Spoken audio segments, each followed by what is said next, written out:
Bonjour, c'est Daniel. Donc comme promis, je vous montre un peu comment je m'y prends pour ce qui est du mixage du son.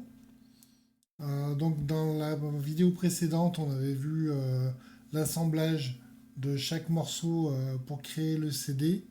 Et là maintenant, on va regarder pour un morceau comment je m'y prends pour le mastering. Voilà. Donc là, en fait, lorsque j'ai fini d'enregistrer et mixer mon morceau, je l'exporte dans un autre logiciel qui s'appelle Wavelab, euh, qui vient donc de Steinberg, la firme Steinberg. Donc là, on a le dernier morceau qui est A Wing to the Moon. Euh, donc on a les formes d'ondes. Donc en haut, on a le canal gauche, le canal droit. On est en stéréo, voilà. Pour présenter brièvement l'écran, ici on a un vumètre donc du niveau, qui va représenter le niveau en instantané et en RMS, donc c'est-à-dire la valeur efficace.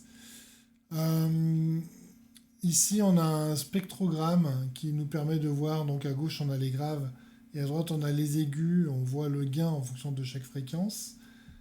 Ici on visualise le- l'espacement stéréo.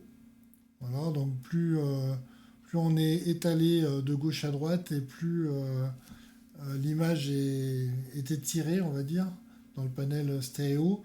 Et voilà, donc et là on a les différents éléments qui permettent de régler le son. Voilà. Je dirais que les effets sont légers. Euh,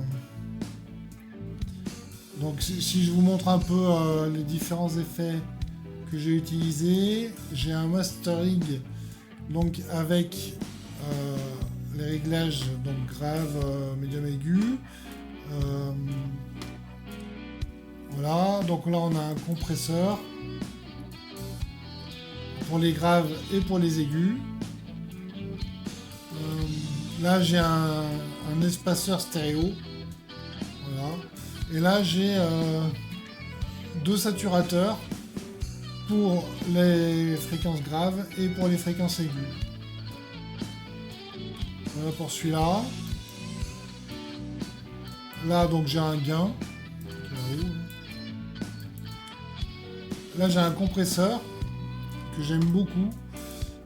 Donc là on a le niveau d'entrée, là on a le niveau de saturation, on a le niveau de sortie, et là on voit en fait lorsque l'aigu revient, c'est que le son est compressé. Voilà, donc on a, pour ce qui est du sidechain, on a ici donc sélectionné la bande passante. Et là il marche pas trop.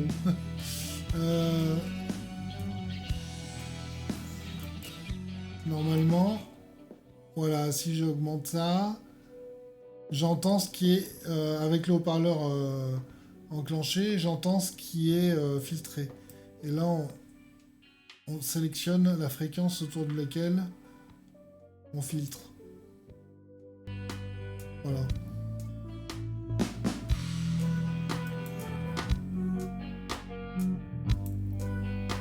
Ici, on a une reverb, mais bon, là, je l'ai éteinte.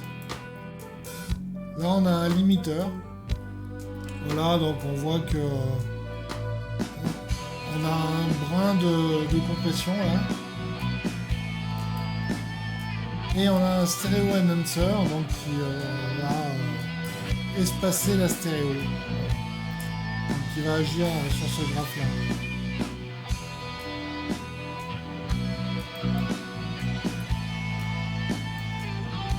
Voilà, donc j'espère que cette petite vidéo vous aura plu. Et je vous souhaite une bonne soirée.